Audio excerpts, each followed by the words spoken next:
Cloud. All right, welcome everybody. It is lesson 2 today. Lesson 2, what is lesson 2? Understanding your prospect and clients, overviewing how to work with your clients throughout. So I'm going to briefly go through all of this. I like to open up with questions and answers, experiences, so then everybody can kind of get a feel. So we have a couple people online as well. So I have Mackenzie and Stephanie here, and then I believe I have Trina and Dave online as well. Yay. Well, I am, of course. Yes, I'm here. Yay, and everybody can hear. All right, cool. So consumers are driven by research. So ultimately, the more education you have, the more the client's going to feel trusted to use you as far as their advisor. It's important that even the knowledge that you're getting here and just being around for 1 month in this atmosphere is giving you more knowledge than typically the general public. As far as it's a different perspective of real estate. We're learning stuff that's just, we do real estate different than the general public thinks we do, because that's why they're hiring a professional. Is we have protocol we have to answer. There is a million ways that you can do real estate. You can do real estate on a freaking napkin if you want. We have protocol. They're hiring us because we have a system and a streamlined system that has been proven to work to make the stress level, try to bring the stress level down. The more information you post, the more the client is going to start trusting you as an advisor. So when you're putting stuff out there on Facebook as far as marketing, it's fun to have the little clip art and all the fun stuff, but you need to have some substance behind it. Start reviewing articles on NAR, and it's called RIP, rip off and duplicate. Copy the article on NAR, post it over, make sure you have the source, like this came from NAR, and then try to have 1 or 2 comments of what you believe the article is saying. How do you interpret the article? You know, oh, the nationwide average of homes is on a decline and da-da-da-da-da. Do you believe that article is in place with what's going on in our community? And always try to bring it back to our community, and then ask the question, what do you guys think is happening? That's your call to action as far as how you're asking for the business. You're trying to get them to engage with you. And that goes across the board, whether it's social media or postcards, or the way that you're just talking when you're talking about real estate. More than ever, marketing today is all about consumer empowerment. Consumers think with both their rational and emotional brains. Studies say that when we buy, it's for emotional reasons. Logic comes into play when we justify the money we spend and want to spend. So when I'm showing property or you're out showing property, that's emotional. When they go to write the check or they start doing offers, that becomes logical. So you need to make sure that when you're showing property, you're not talking about all the logic that's going to go into this. That's where you're talking about the love of where you're going to put your furniture. You're hooking onto their emotion when you're at the property. All right. Using open-ended questions. So does anybody feel like they're good at this, where they use an open-ended question? Does anybody know what an open-ended question is? What? Give me an example, or what does anybody throw something out there of what you think an open-ended question is? Trina, what's an open-ended question? Come on, no? What color are you going to choose? Perfect.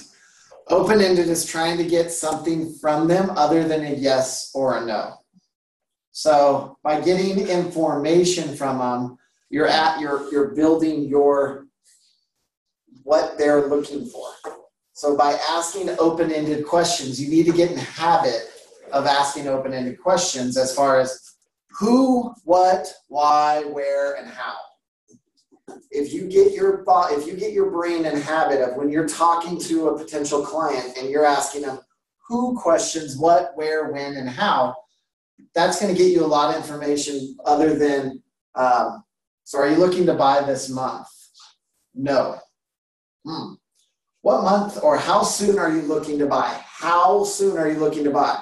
Well, I'm looking to buy in the next 60 days because my family is coming down here and we just got relocated by a new job. You just got so much information that because of the way you worded your question, then are you trying to buy in the next 60 days? No, I'm not. Why aren't you trying to buy in the next 60 days? So practice doing open-ended questions. Practice listening for open-ended questions amongst your agents. The people that use open-ended questions are good at what they do. You can instantly tell when you're dealing with, oh shoot, you hand that to Kristen. That's Paul, the sign guy. Sorry about that. Got a sign going up. It's important. Hold on, Paul. If you're dealing with agents that are asking open-ended questions to you when you're talking to them on the phone, it better be a flag that you're talking to a professional, that they know what they're doing. They're pumping, they're trying to get information, especially when you're in the middle of negotiations and you're talking about offers and they're digging for information. They're trying to collaborate what the scenario is about your client to figure out how can that benefit my client and how can my client end up benefiting the most? Because that's what we do. There's nothing wrong with that. Just know when you're being baited or when you're in that, you're limited on your information, or if the information I'm giving them, is that the road I want to send them down? So as I'm talking to other agents, I'm not giving them all my information. I'm giving them the information that I want to give them to lead them down the road that I want to put them at, because when I put my offer together, this is the strategy that I wanted to happen.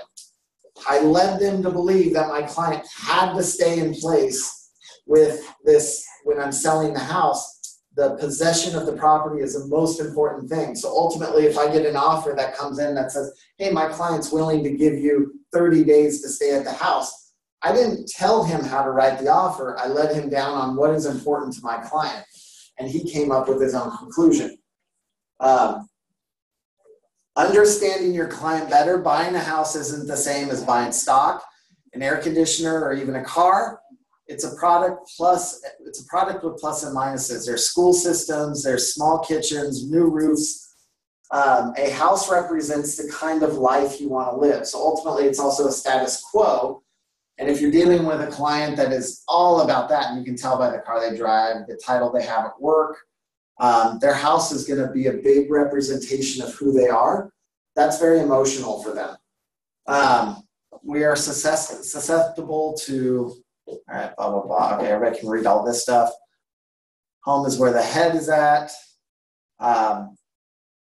Does anybody use, so when you're showing property, you're the buyer's agent, and you're showing property, are you normally inside the house when your client shows up? Or does anybody meet them outside by their car? I meet them outside. Meet them outside? You don't wait for them to come up to the house? Does anybody have a reminder that they use when you open the door? Welcome to your new home. Welcome home. Doesn't sound cheesy to do. Welcome home. Welcome to your new house, everybody. And they typically laugh. But it sets the mood very like, okay, we're going to have some fun with this. I encourage that. If you're standing inside, this is typically, they're at the car going, well, do we go inside? What do we do? Okay, so, hey, staff, are you here? Hello? Hey, come on in. Da, da, da. That doesn't seem like a very welcoming greeting. So it's a good idea to meet your client at the curb. Take a second to look at the whole atmosphere of the house. Don't just walk right up to the front door. Stop at the curb when the driveway is. Look at the house and say, oh, let's take a look at the neighborhood. See how quiet it is. It's a nice neighborhood. Let's go take a look at your new home. Open the door. Welcome home. And they'll kind of giggle and laugh. If there's kids, guys, go pick out your room. And they will go booking down the hallways to go find the bedrooms. Think about when you were their age. Like, that's the exciting part of home shopping. Don't take that from them. Encourage that. All right. As long as the house is empty? What's that? I said as long as the house is empty.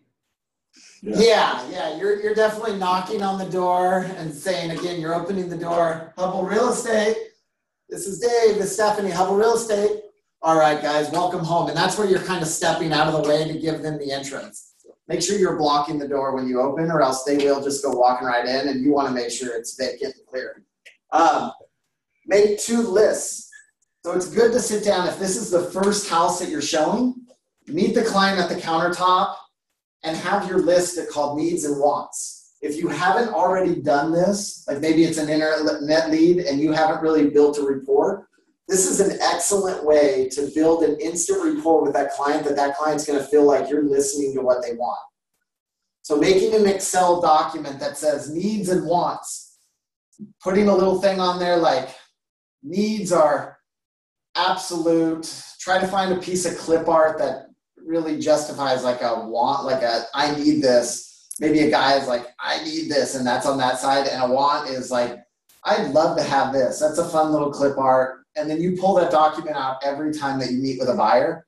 And that's the document you go over. I try to have that conversation prior to going to houses, but sometimes you're just not able to. They want to see one house. That's how you can build instant rapport.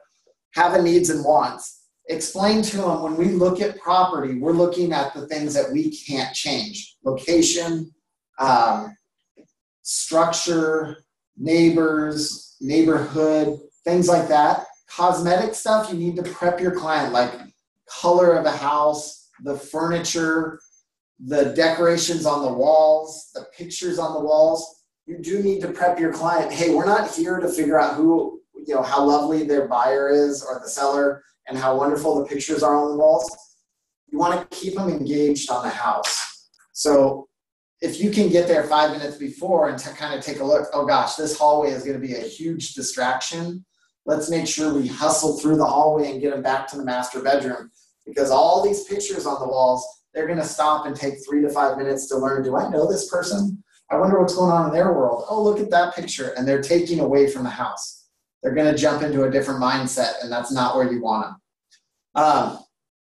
Having a list, if you show the property, then sitting down with them at the kitchen counter, even if you have a good 10 minutes, and really going through. So explain to me, what are the needs? So what I'm hearing, this location with this school district, having RV parking, these are absolute needs. These are things that are necessities to you. 3 bedrooms because of your kids. You're writing all that out. They're going to be very impressed with how thorough you are.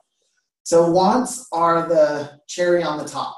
This is if we can find it, that's awesome. If I find a house that has all of these, that house should be a contender. The wants are things that we can add later on. The wants are things that we can negotiate. The wants are things that we can buy. A pool, not a pool, but a jacuzzi bath, a spa in the backyard, a pantry for the kitchen.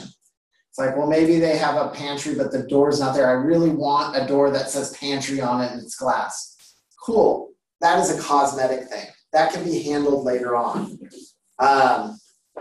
Things like having a 2-story with the master on the single level.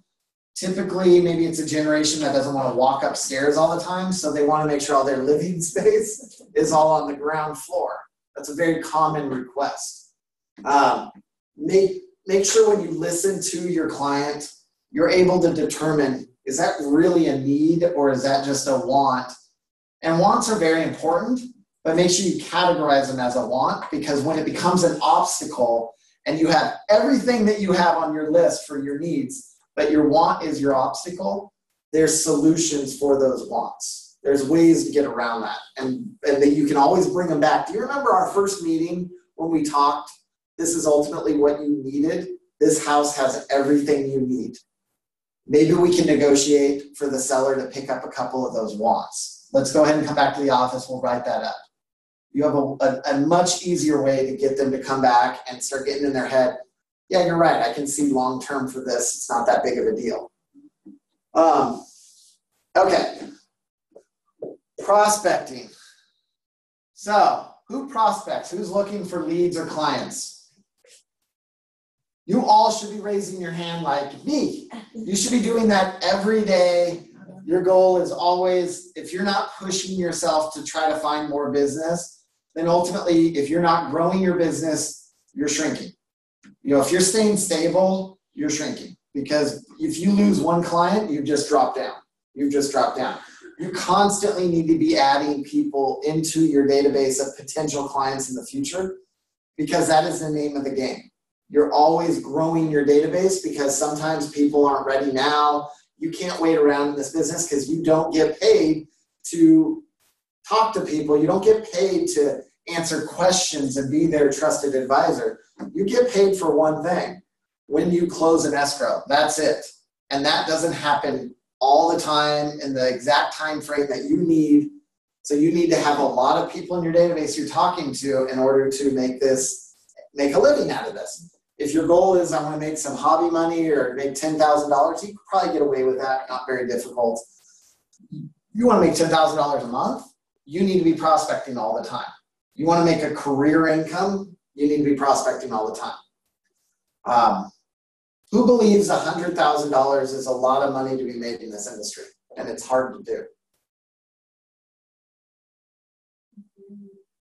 Who really believes that they can't hit 100 grand in this industry?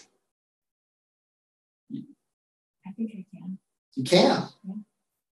Do the math. It's 8 transactions.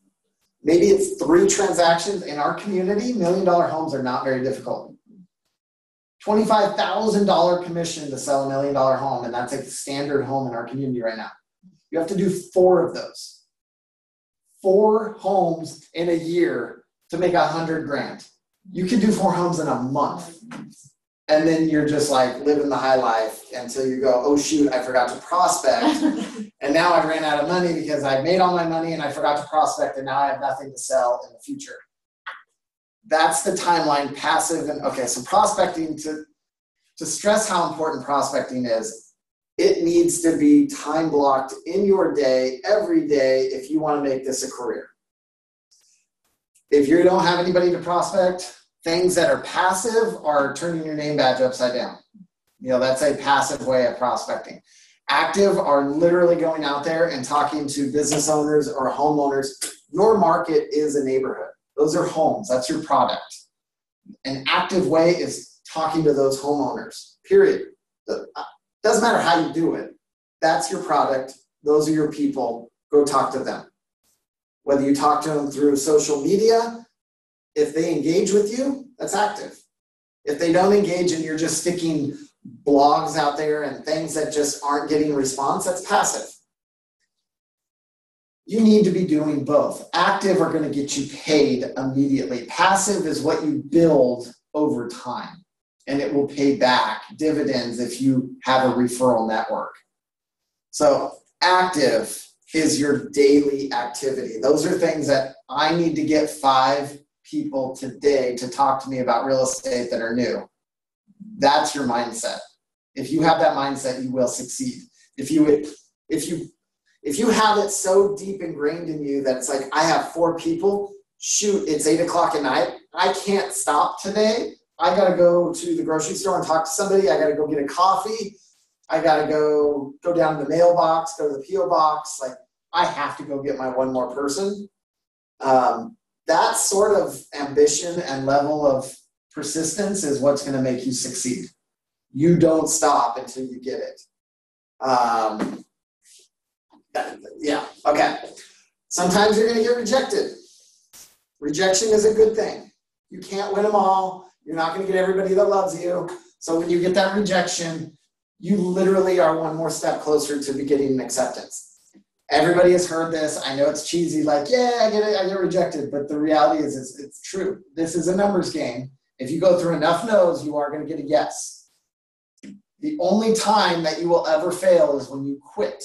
When you go, I got 8 no's and I'm just, I'm done. And you don't get that 9th, and that 9th is your $1 million client. I mean, you really have to think like that, because that is the reality in this business. You're pushing. You can't stop pushing, and eventually it will click. Trina is a perfect example of persistence that I've seen in this company so far. Trina has been pushing. Trina, how long has it been that you've been with us so far? Darn it. Sometimes I get her, sometimes I don't. She has been pushing so hard that I don't know if she can see it, but I can see it clear as day. She's about to hit a mother load of transactions. 4 or 5 transactions in a month are about to fall in her lap because of the persistence she's been pushing for 3-4 months right now. And as a new agent, it's hard to see that vision. It's hard to see it, but I can see it clear as day with the amount of activity and engaging she's having with clientele. All of a sudden it's going to pop at once, and she's going to be so stressed out because she's going to have transactions that are happening that she doesn't know how to handle, and it's all going to happen at once. And she is literally going to learn by fire because it's just going to fall in her lap, and she's going to be like, I have $40,000 worth of commission sitting on the line right now, and I have 4 transactions that are all closing in the next week, you know, and I got offers that got accepted and I don't know what to do. And that moment in time when that happens, I'm going to be on cloud 9 for her, and I'm just be like, dude, live it up right now because this is fun. You got to have fun with this. It is fun, right? When you stress, that is the amount of stress that you have. That is good stress. That is the good stuff. Okay. Understanding the role of prospecting plays a selling point. So ultimately, when you know your client's wants and needs, you can really talk to them. Like the client I had over the weekend, it's not about money to them. It's about getting the heck out of their situation right now. And I constantly had to keep reminding myself, Dave, stop talking to them about good financial planning and talk to them about how can I fix your solution right now, like your problem right now. They don't like the area they live in. They don't care if they're going to spend a little bit of extra money to change their Thanksgiving and Christmas is more important to them to be in a house than where their current situation is. And every time I kept talking to them and showing property, I kept talking to them about value in the property. Like, oh my God, you know, this is such a good buy. This is a good, you know, price for the neighborhood. And they didn't care. They're just like, I'm talking to myself because all they care about is, you know, when is this house going to be done when it's new construction?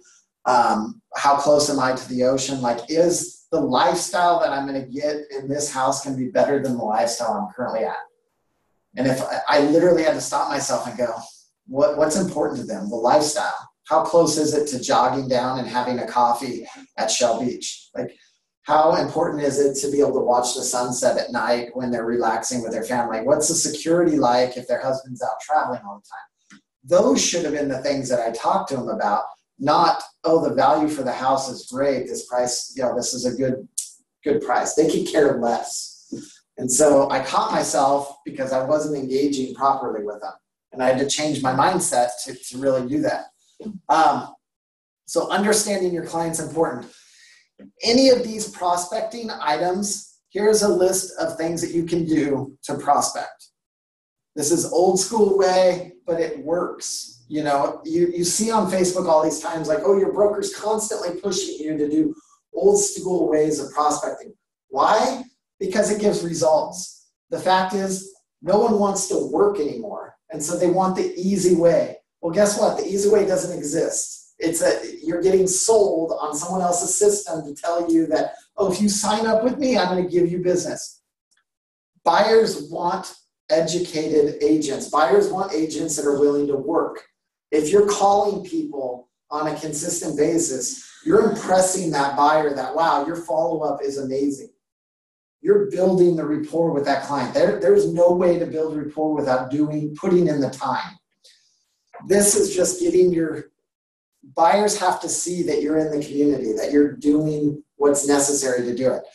I'm not downplaying in any way the social media stuff, but this is foundational. Like, you have to have this stuff in play because this is what they expect as far as the basics. If you don't even have this sort of stuff, you're not even looked at as a true professional yet. And so this is where the basics start. I've gotten away from it, but wearing the name badge, I used to wear that thing everywhere I went. Everywhere. I mean, to my kids' class when I went to pick them up at school, I'd be having my name badge on. Doing that for a whole year at school literally got me hooked into my school just because I did that. Now, my new thing are my new shoes. I got these new shoes that have for sale signs on them. Those are cool. Those are my new kicks. And that is going to be how people recognize me as far as shoes. Sounds stupid, but I was hesitant to wear them today because I don't want to overplan. But that's my new image. And I got to play into that image because that's how I want people to look at me. I'm a real estate professional. I'm proud of what I do. And now I'm having fun with it. Yeah. And my client's like, dude, those things are awesome. Are they the Tom's ones or no? They're like Converse. Okay, cool. And then, better. right? Are they in your office? They're at home. Because I've literally worn them for 2 days in a row now. And I started getting a little self-conscious. Do it. I'm like, am I overdoing this because I'm so excited about these cool shoes? But and again, that's me in my head with my fear that has nothing to do with what the public's reaction is. It's me getting in my own way. I should be wearing those things. Yeah. Yeah. Rock them, own them. Can I get water, Dad? Okay. Value of a lead. I go round and round with agents all day long about quality of leads. That lead sucked. That was a garbage lead. Yeah. If there is a person on the other end that has a heartbeat, it's a lead. If they're wanting to talk about real estate, it's a lead. You can either go out and knock on the door and try to find someone that wants to talk about real estate, or the lead that's sent to you, that person in that moment in time wanted to know something about real estate. If they're not talking to you, you're not engaging them properly. You're not hitting their wants and needs. You're worried about yours, which is this guy wants to buy or sell. You know, if he's not going to buy or sell, that's garbage. You know, oh, he's not ready to buy or sell. He was just looking. Well, that's still a lead. It's a lead for the future. Because the moment you hang up and you give up on that person, eventually one day he's going to end up buying and he's not going to buy with you because you gave up on him. And you're going to have to go out and prospect and find someone else. And ultimately, when your body tells you, okay, that's somebody I want to work with, that's when you start going above and beyond, going, all right, I'm going to do my job for that person. Every person, you should be like, treat them like they're the $1 million client. And I'm going to go above and beyond for that person. Protect yourself as far as make sure you're not running around doing work for someone if they're not committed to you. But that comes with time when you're building a relationship. Yeah. Quick story. When we were working at Century, we had on-call people there in the office. This guy drives out of the I told the story before. He rolled a pickup truck, coveralls, filthy, dirty, like he just came out of a mine or something. Nobody wanted to help him because he looked like a low-life homeless person. Bought a ranch, $1 million. Over $1 million. There were several people who don't know how to deal with it. So one young agent took it. $1 million. Is it worth $25,000 to just put your ego aside and go, you know what, I am in the service industry and I'm here to serve. What is it that I can help you with? Oh, you know, I want to see Bradley and can you send me some lead, you know, this and that. Or, oh my gosh, I followed up with this person. I've called them and they won't call me back. And you take it personal. You have no idea what's going on, and I must be hitting on it, but I'm really not talking about you. This is, in general, everybody's experience with leads. I followed up. If you don't have something that tracks how you followed up, then you can't honestly say I followed up. Because what goes on in your head, it's kind of like, think of it like a bank account with a checking account transaction booklet. In your head, you're like, oh, I got plenty of money in there. But if you actually wrote down to the penny what you spent, you'd be surprised to go, oh, shoot, I've spent a lot more than I've realized. In my head, I convinced myself that I haven't spent that much money, so I can spend more money. When you start writing stuff down, it's looking at you in the face going, stop lying to yourself. This is what you have in your account. Stop lying to yourself. You haven't followed up. You called 4 times all the same day at the same time for the last 2 days. There's a flaw in the way that you're following up. Change your pattern. who said it? The level of insanity is trying the same thing over and over again, expecting different results. I'm following up every single day at 4 o'clock, and the guy is avoiding me. Do you ever think maybe he's at work? Maybe he's got an obligation at 4 o'clock. Why don't we try it at 9 o'clock? Why don't you try at 9, 10, 11, 12? Why don't you try until literally you got the cease and desist letter? Yeah. Stop calling me. At least you would get him on the phone and you can say, look, I don't mean to pressure. My job is to service. And I want to make sure I'm providing the best service possible. And the last time we spoke, it sounded like you had some questions. And I finally have some answers for you. Is now a good time to go over those questions that you had a week ago? Like, I'm just here. And if you want me to stop calling, not a problem. I don't mean to push. I just want to make sure that, look, it's a very cutthroat industry and I want to be the best that I can be for you. No one is going to hang up on you or be pissed off at you for saying that. You're just like, I'm doing my job. And that's why you want to work with me, is because I'm persistent. And if you don't, no problem. I wish you the best. You can always close with, well, when you know, what is it that you do want? How would you like to be communicated with? Again, you're going back to the fundamentals of what's important to you. Phone calls don't really work to me. As you can tell, I work nights, and so I don't get up during the day. Text messages work better. Not a problem. What's too much text messages for you? You know, if new things come on the market, how aggressively do you want me to get in contact with you? Once a day? Do you want me to push until I literally get you every day? I just want to set the boundaries so I don't overstep with you. Again, I'm in the service industry. I want to service you. So tell me what you like. And throw this out there. If I found you your perfect dream home at under market value, how aggressively do you want me to find you? If literally I can make you $50,000 because I find a home that is just, they're giving it away, do you want me to push hard to track you down? And they're like, yeah, okay, great. That means that you really want me to work for you. Okay. If you want to sell luxury homes and potential clients walk in wearing torn jeans and t-shirts, you might be tempted to mentally disqualify them. That's kind of the story my dad just had. You really need to put your judgment aside. Don't judge anybody. The people that are the most humble tend to have the most money. The ones that overly flaunt it are trying to impress the world about them, and those are typically the ones that are carrying the largest debt anyway. Look for the people that are frugal because they have a lot of money. It's going to be more difficult to get that money out to spend, but if they see value in something, people aren't cheap. They just want to make sure they're putting their money in the right place. That's when the logic kicks in. That's when okay, is this a good value for my money?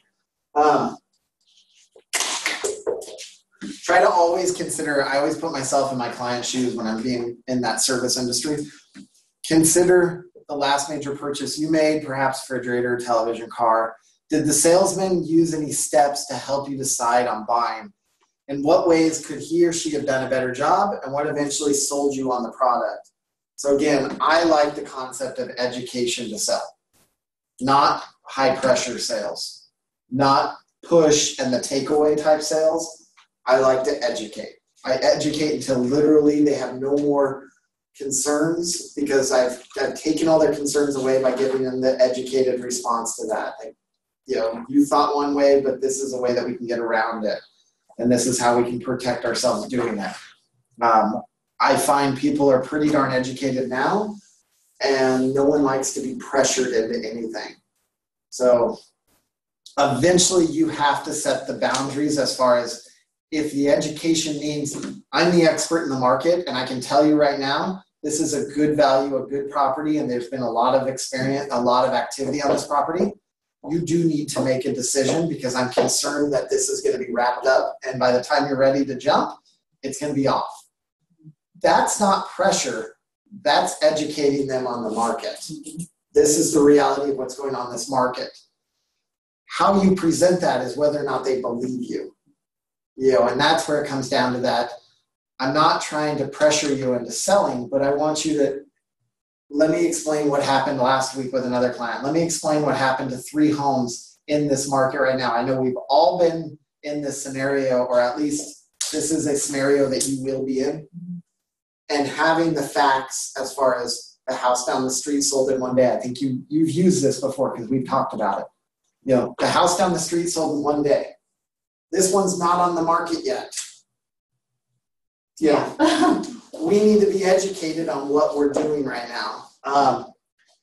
Because at the end of the day, if you push and they say no, and then they end up doing it anyway, and it doesn't work in the favor that they were hoping to, you can stand your ground and go, this is a good learning lesson because there's going to be other houses. But ultimately, when we fall in this scenario again, which in this market we have a good chance we will, we've gone through this before, and we'll be able to react differently. They're going to put a lot more value in what you tell them because they learned the hard way. Sometimes people have to learn the hard way before they start listening. And that's get used to it. It's going to happen. The response I got from you today kind of gives me the indication that the sellers are going to wait to test the market. That's how I read into it. You got my message. I just got your text. Okay, yeah. Well, am I spot on that? And I kind of used your approach, similar to what you're talking about. I just said, if you're willing to take the risk of losing it, yep, and letting it see what happens when Caravan comes through, as long as you know you're taking that risk. We could wait, you're taking a risk, and then I've done my due diligence and letting you know you're risking this. I know it could very well be that next week they didn't get the excitement and the response they wanted, in which case they'll take your $950. Yeah. So when we talk openly, we hold off on price and stuff like that. That's okay. When we talk openly, like you hold back your client's name, hold back a property address, terms of an offer, it's okay because no one knows what we're talking about. Okay. But just know that this is an open forum right now. So good. By doing that sort of level of explanation, education, your client's going to ultimately not point the finger at you saying, you lost this property for me. They're either going to take responsibility for themselves for making that decision. And then next time they'll heed your warning and go, okay, let's collaborate on an approach because I don't want this to happen again. Or they just get frustrated altogether and whatever. Or they'll buy the duplex that I'm hoping. Well, there you go. Fourplex, yeah. Always know, because your mindset is their mindset. If you have a negative mindset about what's going on in the market, we keep getting beat out, and that's how you're talking to your client's going to fire you. Because ultimately they're going to get stuck in their head that you're supposed to be helping me and you have such a bad attitude about what's going on. How are you supposed to find opportunity? You can't even see it because the negativity is so deep right now. They're going to get discouraged because you're encouraging that discouraged. You have to stay positive because they're leaning on you as the rock, as the anchor in this industry. And they're leaning on you like, we got beat out. And they need words of encouragement going, it's okay, there's going to be another property. Because there always is another property. There's always another property. It's just how persistent are you willing? Are you willing to hang in there until that property comes? Eventually it will happen. I've heard agents 2 years down the road. I've been working with a client for 2 years. That's persistent. And then eventually they found their property. Working means, they kept them in their database and they kept calling them. Their system sent properties out, and it took 2 years for them to finally make a decision. A lot of that 2 years was probably not the agent. It was probably the sellers, or the buyers, not really in the mindset of ready to buy. And then eventually they got there. Scheduling a minimum of 2 hours a day for phone calls. As far as making your phone calls, if you don't have phone calls to be made, then you need to go out and meet people, and then you need to call them a week later. And then when you call them a week later, you need to call them 3 weeks later as a follow-up. Sometimes your conversations don't have to be all about real estate right out of the gate. Again, you're trying to build rapport, but ultimately you're going to guide them back. I think last week I talked to you guys about that. When you're calling people, don't call about what you want. Ask them what's going on in their world. That's why Facebook is so powerful. You literally have a magnifying glass into someone's world. And that can just spark a conversation. I can't tell you how many times I've called someone that just out of the blue, hey, I saw on Facebook you just got back from your vacation and I was thinking about you because I was thinking about taking a vacation. How'd it go? Yeah, what'd you do? Awesome. Now I've been here working, just pushing away at this real estate, selling homes, helping my clients. So did you spend all your money on vacation, or you still leave some because we're ready to start shopping again? Like converted it back. Kind of cheesy, but it works. I didn't start it off with, hey, great property just came on the market. I literally wanted to know about what's going on in their world. And you really should be doing that at least 3 to 6 months on clients, past clients, friends. You got to make sure you stay in contact. Don't just let Facebook be your avenue for contact. People get numb. Like, I probably have a lot of people on my Facebook, but I really haven't talked to a lot of those people. So a good habit I should be going through is calling everybody at least once every 6 months. But the reality is I don't. I call my close friends, and then from there I'm asking for business. Qualifying your prospect at a maximum range. I mean, at the end of the day, you need to know what they're qualified for.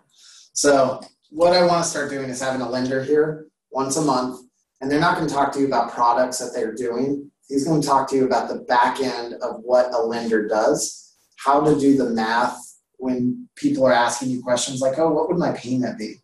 Giving you the basics of the math part of the lending to be able to answer these type of questions without going, because I've seen it over and over on the loan, on the application.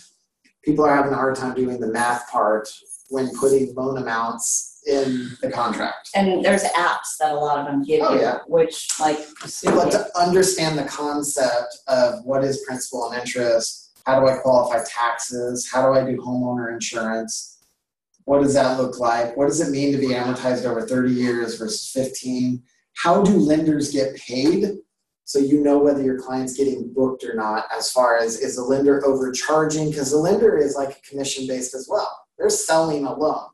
So every loan is different because it's what can they sell? And they get paid. So that loan, they sell it to their client signs a guarantee that they're owing this money.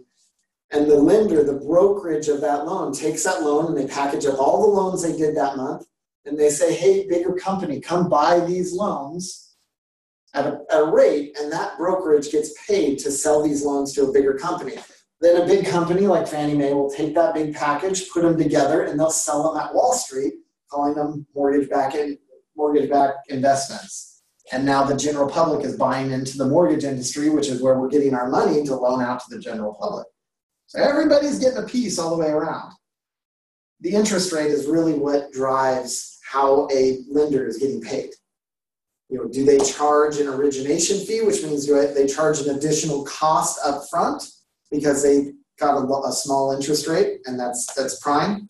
Or are they charging on the back end because they were able to book them 1% higher than what prime is? Prime's like, here's the standard bar of what rates are right now. If the standard is 4 and you sell at 4.5, that means that lender is getting a commission on 0.5% of that loan. Does that kind of give you a little bit? Okay, so to understand the back end of a loan, the history of a loan, the life of a loan, that's going to educate you a lot as far as when you're walking your client through what to expect. So that's going to be a once-a-month class. You should be setting up at least once a month to sit down with one vendor that you work with through the life of an escrow. Sit down with a lender, spend 30 minutes and go to a lending class. Sit down with an escrow officer, go through an escrow class. Sit down with a home insurance provider and understand how to get home insurance. Sit down with a home inspector. That's why we have guest speakers. But ultimately, to really understand them, put their hat on and go to their job for one day and be a shadow. Try to really hook yourself with somebody that you want to get to know. They'll open their doors and say, hey, come to my office and sit down and watch me work. Don't take rejection personally. You are going to get rejected. You're going to get failed. You're going to get rejected. Who's been rejected? Over and over again. Yeah. You can't take it personally. Just the way I take it is, if I got beat, I got beat. I've been rejected all the time. You can't be good unless you've been rejected. That's right. My wife rejected me when I first met her she rejected me for like a year. She's like, I don't want to hang out with that guy. It's weird. numbers. And then, actually, I think I was giving my business, my card out, my phone number out to multiple people at a party, and my wife went, "Oh, you took my number, like, I saw you take another lady's number, and I'm getting my number back." Yeah, that is actually how we met. Rejection. So you can't take it personally. It's going to happen. If you legitimately got beat, don't be mad at the other agent because they prepped harder or because they're better at what they did. Figure out what they did. Find out if it's ethically or right, for one. Find out if that's the way you want to do your business. Find out how you can objection handle against that and do a better job next time. Yeah, at the end of the day, that's what it comes down to. How did that guy close, whereas I couldn't? Because if you can't close, something is holding that client from signing with you. Ultimately, you didn't explain something thoroughly enough for them to feel comfortable to sign with you.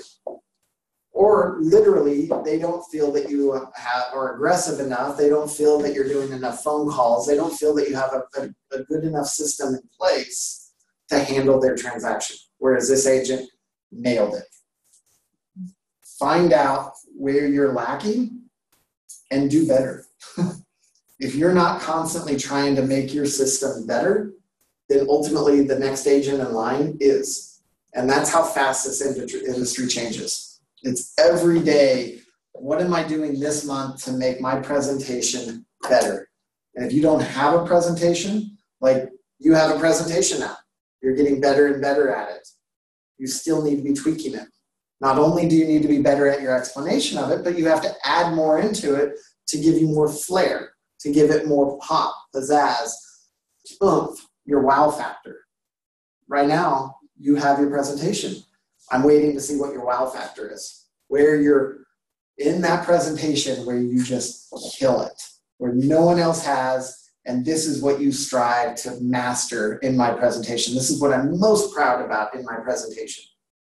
That is where I think. And I think that'll come from more dealing. Absolutely. But I was going to say what you're saying that I think is key, especially in our industry, is sometimes the rejection. I've been in sales my whole entire life, and I get rejected. I take it really personal. And I was just rejected getting a listing, but it doesn't mean it won't come back, because I already got a call from the person who didn't choose to use me to ask my professional opinion on what their agent could be doing better. Now, and it felt very sweet to say, it's not ethical of me to get involved when you sign with another agent. I said, you chose a different broker. And which was my big, but it was also the ethical response. But already they're questioning who they chose. So it doesn't mean it might not come back to you.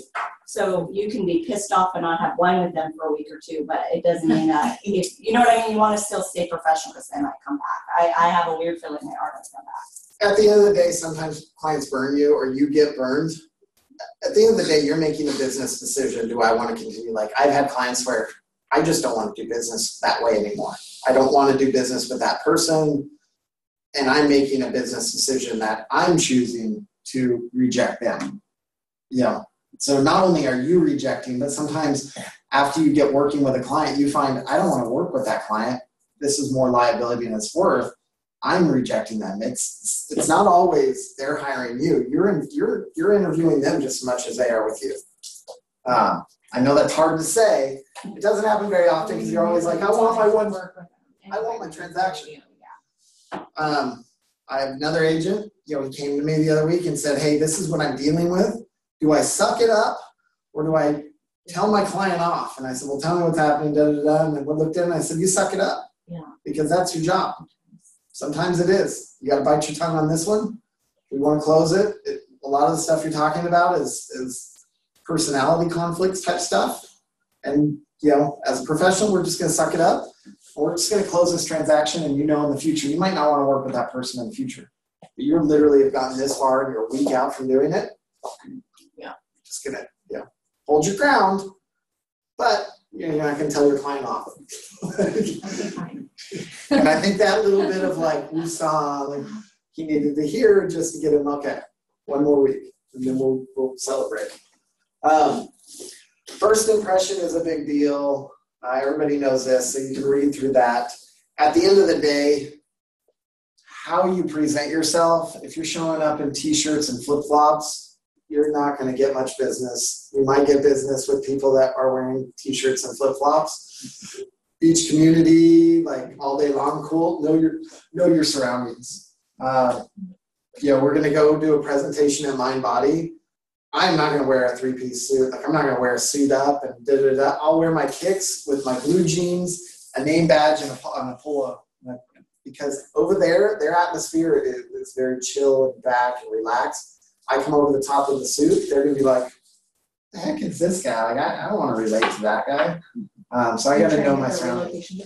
Heck yeah. No, I'm trying to get the employee business, the relocation business. I'm trying to get all the business. And I've been thinking about this for like 2 years. Yeah. So it's good business. There's like 1,500 employees. Okay. Prospecting activities. These are all the prospecting. I want to add business-to-business relationships on there.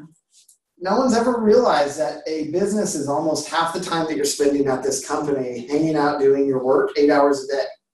What if you started doing lunch and learns to explain to them the buying process, the selling process, the how to be prepared process, the financial planning to prepare for houses process. These things aren't here just because I'm like, oh, Sue, use my office. This is a great avenue for potential homeowners coming off of the street trying to get prepared in the next 2 years. Why do you think I want her to use my office? Because in 2 years from now, those are going to be my clients. They're going to be my office's clients. I'm building a rapport. These are 12 people that Sue was able to bring in, and she's teaching them financial planning. And I've got to chat with 12 of them talking about stuff. And it's been good. Now they were asking, oh, how'd the grand opening go?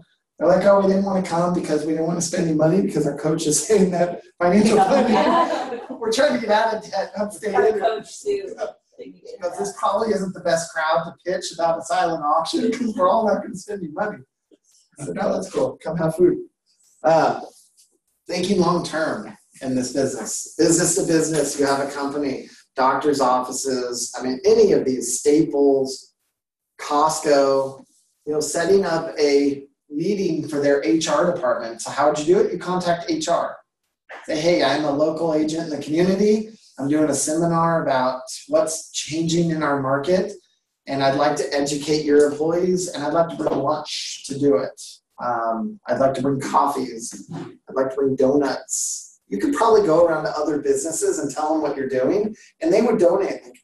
I got coffee from Coffee Bean to give me $5 gift cards to go out and door knock, and when I got someone to talk to me, I'd give them a coffee card because I was doing advertising for them, and it didn't cost them anything. They want this, and they're like, cool, well, feed back to me. Give me $500 worth of cards just because I asked. And he goes, well, wait, what are you doing? Well, I got these little magnets that say if you keep my card, I'll give you coffee. And it gives me a reason to come back to that neighborhood twice. You want to be a part of it? I'm trying to get coffee cards. I don't want to pay for it.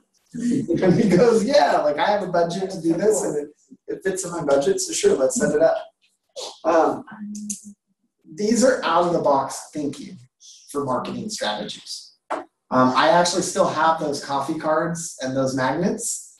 I ordered like a couple hundred of them. I only handed out a handful. So if anybody wants to jump on board with that marketing campaign, I have it available. And it's a fun little campaign. You pick a territory. You just have to follow through for the whole month. And it's a good way to follow up behind the scenes and go, oh, I'm coming back in your neighborhood. Did you keep my business card? Oh, you did? Here's a coffee.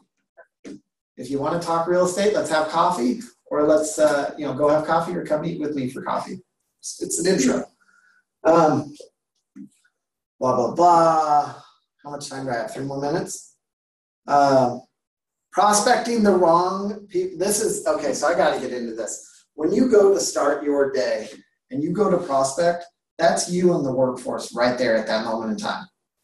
If you're selling yourself, because that's what prospecting is, you're selling your services to the general public and you have a shitty attitude, stay in your car, don't even bother doing it. No one's going to want to work with you if you have a bad attitude. Yeah, I hate freaking prospecting. Here's a card. Call me if you need me. No one's going to call you. You're wasting your time. You need to have, you might be nervous, you might be scared, But you know what? You gotta embrace that feeling and be like, I'm gonna own this. Yeah, I'm out prospecting right now, kind of breaking into a new territory, a little nervous, but just want to introduce myself. How you doing? I'm an agent. Don't mean to talk real estate right now, but man, if you'd love to talk, I love what I do. Here you go. Talking to one good person will change your attitude too. So if you just Oh, yeah. try to have a good attitude for the first, you can find somebody that will help you. If you're coming with value, if you honestly believe deep down in your heart that I am offering value, I'm not here soliciting, I'm here offering value, that's all that matters. You have to convince yourself to the T that what you're offering is value. It might not be value to that person at that moment in time, and that's okay. Thanks for your time. I'm going to go find that person that finds what I do is valuable. And you just have in your arsenal, what is value? You know, knowing the market is value. Knowing what interest rates are doing is value. Knowing how many homes have sold in the neighborhood is value to people because they want to know, what's my house worth? Like, have I made money? Do you know your new neighbor? You know, little things like that. Did you know that you have a new neighbor on the block and they have kids? I noticed you have kids. Huh, you might want to meet them. I think they just moved in like 6 houses down. You guys have kids about the same age. I'm going to take a caveat on that. Be careful with kids, especially men. If you're walking around giving jelly beans out with kids, like I literally have a friend that's like, dude, I live in Berry Gardens. There's an agent there. And he brings freaking lollipops to my kids and it creeps me out and I freaking hate it. And I'm like, yeah, I can understand that. And he's like, dude, like he uses my kids to try to get in as an influence to me. And it totally turns me off. And I'm like, don't do that. Yeah, don't do Teach that. your kid, don't take candy from your Yeah, like he literally walks and he'll bring special gifts to that one house knowing that kid, oh, I brought your kid some candy or some this or that. And his intentions are pure because I know the agent. And I try to explain that to my clients, like, his intentions are pure, but yeah, it's probably over the top. Like, don't be that type of agent. Be cautious about that sort of stuff. Like, go to the homeowner, not the kids. You know, hey, are your parents home? Don't hand them something of value. It just seems creepy. Prospecting the wrong person, I don't know where you're going with this. I don't look at anybody as the wrong person because eventually they will be the right person. But if energy wise. No, more like if you want to do luxury homes, you'll be prospecting Oceana. Yeah. This is where logic comes in more than judgment. You're hanging around a first-time home buyer neighborhood trying to pitch luxury homes, and most of the times the financial, you can look at a geographic area and figure out what the average income is over in that area. That's going to give you a ballpark idea of what the average home is going to sell in that ballpark place. So know your product, know your people, because you're not going to sell condos to your $1 million clients as their primary residence. So your pitch would be more of an investment property. So I guess that, definitely. So then know your job atmosphere and your income base. And again, this comes down to knowing loans, because if you know loans, you know how much generally people have to make in order to qualify for this general amount, and that general amount would get them this type of property. So really a good first-time home buyer or a move-up buyer, you got to know all of that sort of stuff. If you're prospecting at a business-to-business relationship, you're going to know that most of the staff here is in this income earning level, which means I can talk to them about these type of properties or these type of properties or this type of loan program to get them in, as far as is investing a good portfolio for your property. If they're in the $60,000 annual income range and most of them own one home, then maybe a good proposal would be, you've made money on that home. Have you spread out your portfolio for other investment properties? You've obviously seen the power of real estate because you've made money. Wouldn't you want to duplicate that again? And can we pull some funds from this house to be able to help you get into this house? And then can this house create an income for you to cover the cost? And this is an investment strategy for real estate. And I'm here to walk you through that investment strategy. Kinda. Am I crossing the line by saying investment strategy?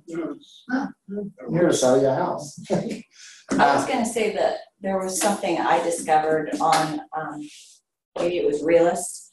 If you do the stats, it actually comes up in that neighborhood, the income of what the average, not only what their income is, but what their profession is, the percentage of white collar workers versus blue collar workers, and that gives you a good idea if you're forming the neighborhood of what you're dealing with for prospecting.